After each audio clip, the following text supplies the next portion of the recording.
Entonces, bueno, ya habíamos visto que existe esta función de autocorrelación RRXDL, donde L es el lag,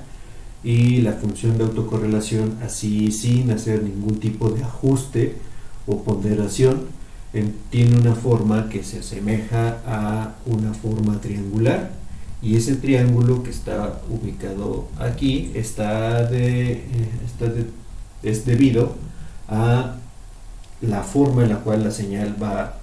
entrando consigo misma y va saliendo. Y entonces en el lag 0, que corresponde a este punto, tengo el máximo valor de correlación, y conforme la señal va saliendo, entonces empieza a generar estos declives o esta reducción de amplitud, justamente porque va saliendo la señal. Y entonces la función de correlación, de autocorrelación, por eso es RXX, va a estar contenida en estos valores que tengo por acá. Cuando yo ajusto la función de autocorrelación en función del valor de la RXX0, o sea, el lag 0, entonces este valor de autocorrelación, esta se convierte, cuando divido estos dos, se convierte en el coeficiente de correlación, y lo que tengo en el punto 0 para ese coeficiente de correlación es igual a 1. Es decir, la correlación, o el coeficiente de correlación va a ser el máximo cuando está la señal perfectamente sincronizada sobre la otra. Y la última forma de ajustar esta correlación, RXXDL, es dividiendo cada uno de estos puntos por el número de puntos que realmente están siendo contemplados para la multiplicación, perdón, para la multiplicación de las señales. Entonces tengo a esta RXX, a esta rho XXXDL, dividida entre n menos el absoluto del lag, y con eso ahora mi función de correlación se puede ver como coeficientes de correlación, donde lo máximo llega a ser 1 menos 1, y entonces esta señal se desmonta y ahora aparece como una señal o envuelta por una ventana cuadrada que está acá, y la función de correlación empieza a generarse acá, y cuando estoy en los límites, o sea, cuando estoy entrando o saliendo de esta función, o en los lags más alejados de la función de correlación, empieza a haber un error de estimación, porque el número de puntos con los cuales estoy calculando la correlación es cada vez menor, y entonces tengo un error de estimación por una baja cantidad de muestras para hacer la estimación. Una vez que tengo descontando esos valores, entonces yo puedo estimar ahora el espectro de esta señal, o de esta sin el ajuste, perdón, pero con la, déjenme poner acá, tengo otra forma que es RXXDL, y lo que tengo acá es esta señal RXXDL, que esta es otra forma de ajustarlo sobre n menos L, absoluto de L, perdón. Entonces va a ser similar a estas dos, pero el coeficiente, esta está dividida entre la energía en el lag 0, o sea, la energía de la señal, y esta forma no está dividida entre la energía, y por lo tanto tiene un escalamiento respecto a la señal, a esta que tengo acá. Sigue teniendo este efecto de mala estimación en las salidas de la señal, pero contempla sus valores de energía. Es decir, cuando yo divido entre estos factores, tanto el coeficiente de correlación, que es identifico fácil cuando es coeficiente de correlación, porque la señal está acotada entre menos 1 y 1, y el valor de la función de autocorrelación no está acotada entre sus valores, siempre y cuando esta señal sea de una energía amplia.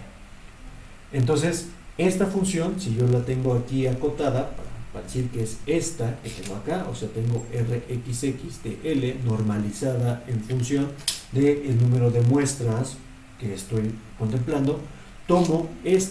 un pedazo de esta señal, por donde no está siendo mal estimada, que es esta, y a esta función, a esa señal, le calculo la transformada rápida de Fourier, o simplemente la transformada de Fourier, y entonces la transformada de Fourier de esta Rxx de L, o esta función de autocorrelación, se le conoce como la función del periodograma de la señal, que es la estimación al cuadrado del espectro de la señal original, pero la función de autocorrelación es menos sensible al ruido y por eso este periodograma tiene una mejor descripción de la señal pese a estar contaminada con el ruido, que es lo que me interesa. Entonces, esta estimación es mucho menos sensible al ruido y por ello se ocupa más que la propia transformada de Fourier sobre la señal XDN, porque en este concepto esta señal tiene ruido y ese ruido se va a transformar o va a también entrar a la transformada de Fourier y por ello voy a tener una estimación mala de la energía de la señal porque va a estar contaminada por el ruido. El periodograma es menos sensible, no significa que no tenga, sino es menos sensible y por eso se tiene una mejor estimación de los componentes de energía de la propia señal. Entonces, la función de correlación, como la hemos visto, déjenme regresar un poco para explicar algo más que necesitamos saber de esta función del periodograma. La función de correlación, o si yo tengo una señal, por ejemplo, que es x de n, y esa señal cuenta con un offset, o sea, tiene un desnivel, tiene un sesgo la señal, tiene una elevación debida a las condiciones con las cuales fueron adquiridas la señal. Entonces puedo modelar a esa señal x de n como un nivel de DC, o sea, un valor constante que le voy a poner a por u de n porque es una función de escalón, más coeficientes, déjenme llamarle y de n, que están variando de la señal propiamente dicha. Entonces, la señal u de n es en realidad, o esta parte a u de n es una constante sobre la señal. ¿Qué es lo que sucede? ¿Cómo puedo saber cómo se ve este valor de constante y las variaciones que tengo acá? Entonces, tengo una señal y lo que importa en la función de correlación es en realidad las partes que van cambiando en función del tiempo. Y por ello lo separo de esta manera. Esta parte que es el bias, o es el sesgo, o es el offset, o es el DC, o como quieran llamarlo, el desnivel, es algo que es constante para toda la señal. Y esta parte, que es la parte variable, es en realidad lo que le da riqueza a la señal y le da forma a la señal.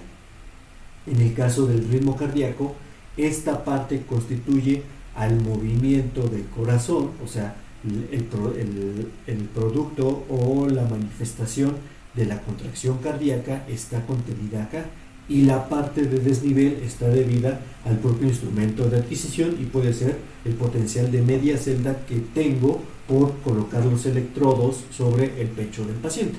Entonces, ese nivel de sesgo va a estar acá. Este es el valor de A, un sesgo positivo, o un sesgo negativo, este sería menos A, no importa, y la señal está variando sobre esos niveles que están aquí. Entonces, utilizo siempre la señal cardíaca porque es una señal que es muy conocida y porque tiene esta riqueza que se puede observar entre estas dos. Entonces, cuando yo calculo la función de autocorrelación de esta señal, o sea, Rxx de L, al igual que cuando considero un componente de ruido, entonces esta función va a ser el valor cuadrado de A cuadrada por la función de autocorrelación del escalón más la función de correlación de Y más un doble producto de A con la función de correlación cruzada de estas dos desniveles, de estas dos señales que están conformando esta otra señal. Entonces, la función de correlación, si estoy considerando a esta u de n como un desnivel que está siempre constante, entonces la función de correlación de la señal con esta función constante, que es el desnivel, pues va a tender a ser el valor cuadrado de este desnivel, porque estoy siempre multiplicando por un mismo valor. O es decir, estoy multiplicando la energía, por ejemplo en el nivel 0, la energía de este por los valores de estos que siempre son los mismos. Entonces, cuando yo calculo la función de correlación cruzada, Rx por UdL, esto es igual a la sumatoria desde n igual de menos infinito a infinito de UdN por UdN por y de n menos n. Entonces, este valor siempre es constante y está multiplicando siempre a estos valores. Entonces, puedo sustituir a este valor de UdN por simplemente el valor de A, que multiplica a la señal, y entonces este valor sale de aquí como una constante y tengo otra vez la función de la sumatoria de todos los valores de y de n, que eso es igual a A por todo, o sea, por la sumatoria de todos los valores que tenga acá, y entonces eso se convierte en una constante. Por lo tanto, esta forma, la función de autocorrelación de la señal UdN por esto es igual a 1, o sea, tengo este A cuadrada, y este es otro nivel constante que está sumando a mi función de autocorrelación. Entonces, la función de autocorrelación de una señal que tiene un desnivel es en realidad la parte que está variando, que es lo que me importa, que es Rxx de y, más la sumatoria de dos constantes que están ubicadas acá, y en este caso tengo el valor cuadrado de la señal. Esta parte que tenía acá es 2 veces A por la sumatoria de todos los valores de y, y por lo tanto voy a tener un nivel mucho más amplio. A lo que voy con todo esto es que esta función de autocorrelación, cuando tiene un sesgo la señal, entonces va a tener un componente de DC mucho más bueno. Entonces, las señales con un offset, como decía, tienen este componente que es un componente constante, y al calcular entonces el valor del espectro, ese componente va a estar va a estar más notorio o más grande que originalmente. Eso cuando yo estoy viendo ahora, sobre todo cuando grafico el espectro del periodograma, lo que va a suceder es que en la distribución de frecuencias que yo tengo ahora, acá tengo la F, el componente 0 que corresponde al desnivel va a estar mucho más alto que el resto de componentes que tiene mi propia señal. Entonces, como yo digo como estamos viendo que esto es un offset, o sea, es un componente de energía que tiene en el nivel 0 y que es igual para toda la señal, y esto es la parte que varía en función del tiempo, entonces en realidad esto tiene componentes de frecuencia que están que no corresponden a 0, sino al resto de los valores de la frecuencia, y en realidad la parte oscilatoria o la parte que se mueve de la señal corresponde a estos. Entonces, este desnivel que está acá si es demasiado alto, va a ensombrecer por completo a los componentes oscilatorios que tengo de mi señal. Es decir, este va a estar en un nivel muy alto y quizá los componentes oscilatorios vayan a estar en un valor demasiado bajo. Sobre todo cuando grafico esta parte que es Sxx de F, ahora, porque está en función de la frecuencia, si yo no tengo cuidado, voy a notar que esta parte o que el espectro se ve como muy concentrado en esta región. Sin embargo, las partes oscilatorias, que es lo que le da riqueza a la señal, pues están siendo ocultadas por esta parte que está ocultada por este valor que está muy alto, y las partes oscilatorias van a estar muy atenuadas respecto a este componente. Entonces, para quitar o para poder apreciar mejor cómo cambia la señal en función del tiempo, lo que se hace es a esta señal x de n que está acá, le quito el valor de la media, es decir, calculo cuál es el valor promedio de la señal y lo resto a esta señal que está acá,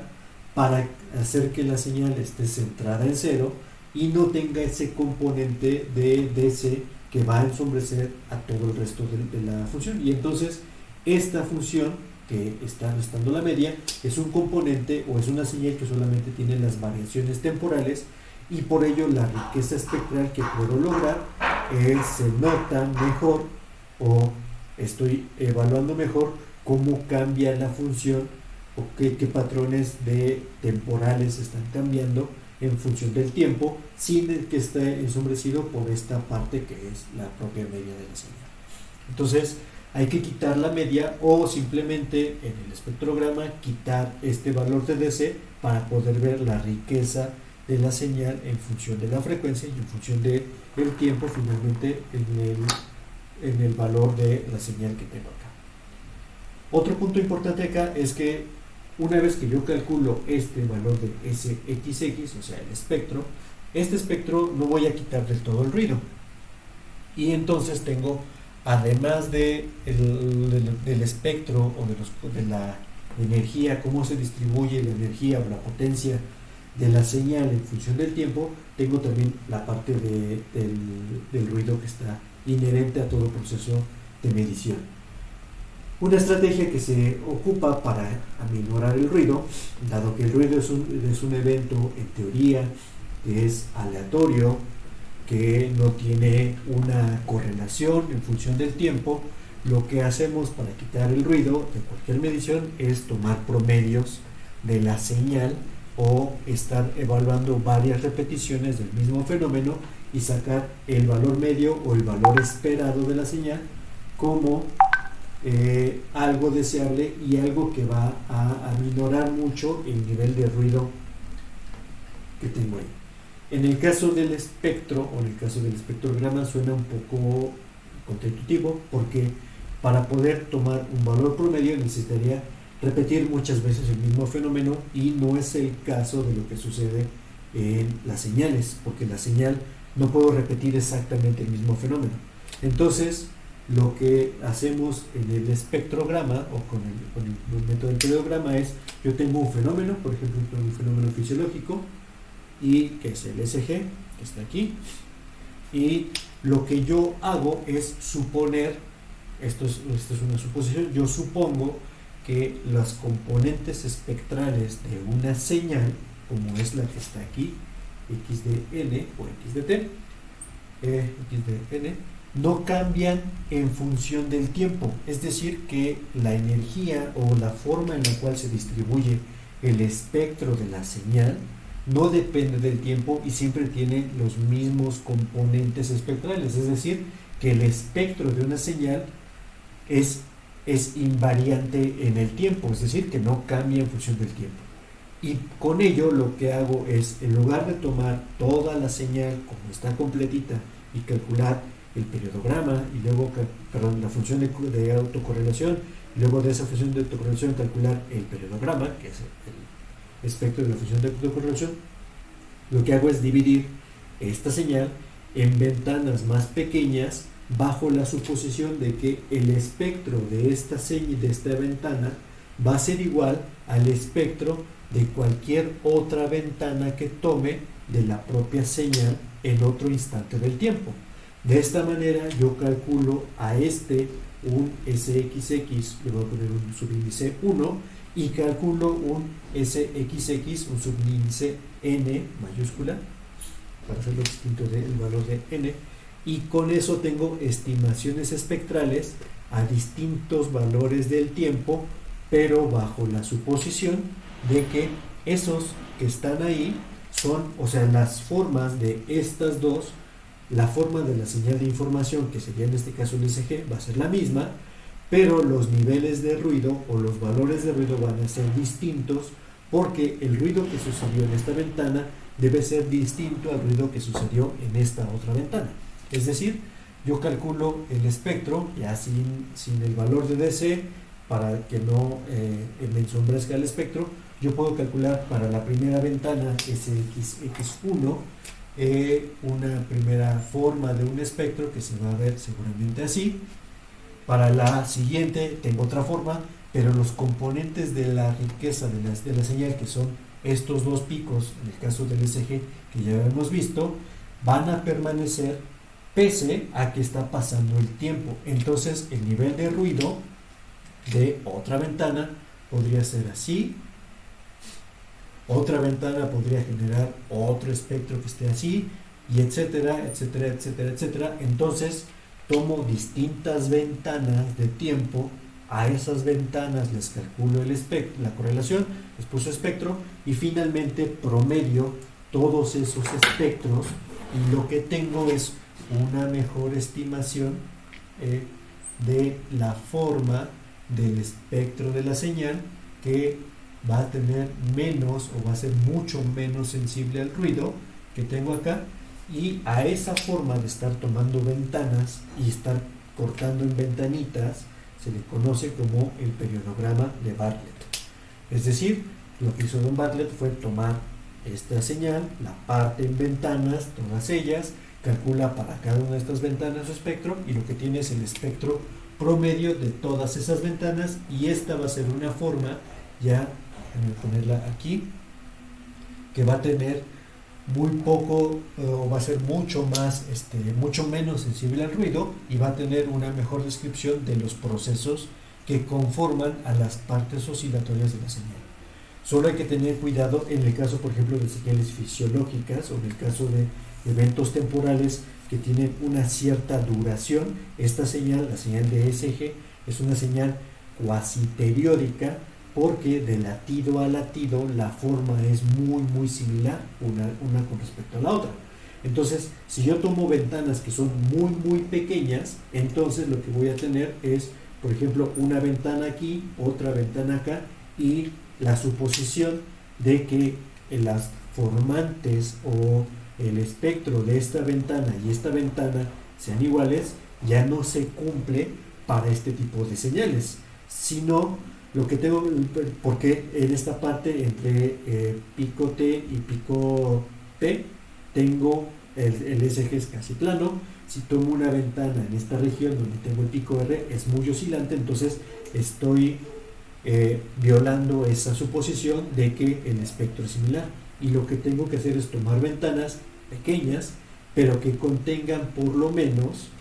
a un periodo o un semiciclo o varios semiciclos, de hecho mejor, varios ciclos, perdón, de el fenómeno que quiero estudiar. En el caso del ECG, lo que me conviene es tomar ventanas como esta rosa que voy a dibujar, donde tengo varios ciclos cardíacos que están organizados ahí, y sobre esos calculo el espectro de la señal. ¿Por qué? Pues porque tengo ahora una riqueza y los eventos cardíacos que suceden pueden ser similares entre cada uno de esos fenómenos. Entonces, no puedo tomar ventanas muy pequeñas, ni tampoco puedo tomar ventanas muy grandes, porque entre más grande sea la señal, el efecto del ruido va a ser más notorio, y voy a tener menos ventanas que pueda cortar y pueda traslapar, bueno, y pueda promediar sus espectros para poder tomar una estimación, aquí tengo F, una estimación del espectro de dicha señal. Entonces empiezo a tomar suposiciones y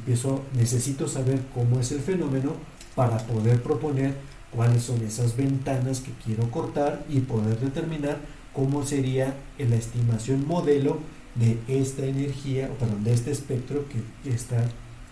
aquí dentro de mi señal, ¿no? Eso mismo pasa para cualquier otro fenómeno. Por ejemplo, para el electromiograma, o sea, para medir la actividad o la activación muscular, pues en ese caso es evidente que el espectro, y de hecho es lo que quiero evaluar, el espectro del electromiograma no es constante y sus componentes espectrales no son siempre las mismas en función de la realización de una actividad o de una activación muscular. Entonces, si yo tengo esta línea del tiempo, que tengo el T, y yo le pido al sujeto que a partir de acá y hasta este lugar haga una flexión o haga una contracción muscular, entonces la señal de electromiograma en esta región va a tener unos componentes que son un estado basal, y cuando hace la contracción muscular lo que va a pasar es que esos componentes van a empezar a hacer así, y después va a empezar otra vez a regresar a su estado basal. Aquí es evidente que entonces los espectros, si yo tomo toda esta señal y calculo ventanitas y corto ventanas acá, acá, acá, acá y acá, etcétera, etcétera, etcétera, para estimar estos espectros, es evidente que el contenido espectral de estas tres ventanas y estas tres ventanas puede ser similar, pero el de estas tres va a ser completamente distinto. Entonces, decir que esta es toda la estimación de todo el espectro sería un error, y lo que hago es, otra vez por segmentos, tomo estos primeros segmentos, a esos les calculo el valor de espectro, cortando en ventanas suficientemente pequeñas, y entonces voy a tener algo, por ejemplo, así, y en este punto voy a tener ahora una estimación del espectro que va a ser seguramente mucho más alto y va a tener una frecuencia característica que se ve así. Entonces hay que tener cuidado en estos cortes, y para poder lograr tener estas ventanas tan pequeñas y tener muchas ventanas necesito obviamente incrementar el valor de la frecuencia de muestreo para tener muchos más puntos de estimación, o bien completar con ceros cada una de estas ventanas para tener una mejor resolución espectral, con con la contra o con el costo de que incrementar con ceros va a deformar un poco el espectro. Pero bueno, la idea es esa, la estimación espectral, o una mejor estimación espectral la logro a través de cortar en ventanas y cortar y estimar pequeños segmentos de estas estimaciones, suponiendo que durante esta región el espectro no cambió mucho, durante esta región el espectro no cambió mucho, y durante esta región el espectro volvió a no cambiar mucho. Entonces puedo hacer esas estimaciones y mejorar con ello la estimación espectral que yo requiero para ubicar los componentes de frecuencia o la energía que está asociada con cada uno de esos componentes, que puede ser reflejo de cualquier cosa, como puede ser activación muscular, generación de cálculo o de actividad cognitiva, o cualquier otra cosa que se pueda ocurrir, o cambios en la forma del ECG asociadas con la realización de ejercicio o cualquier otra tarea que pueda indicar, o condición patológica que pudiera ser evaluada mediante el análisis en frecuencia de las propias señales, de las señales fisiológicas que se pueden adquirir por un amplificador.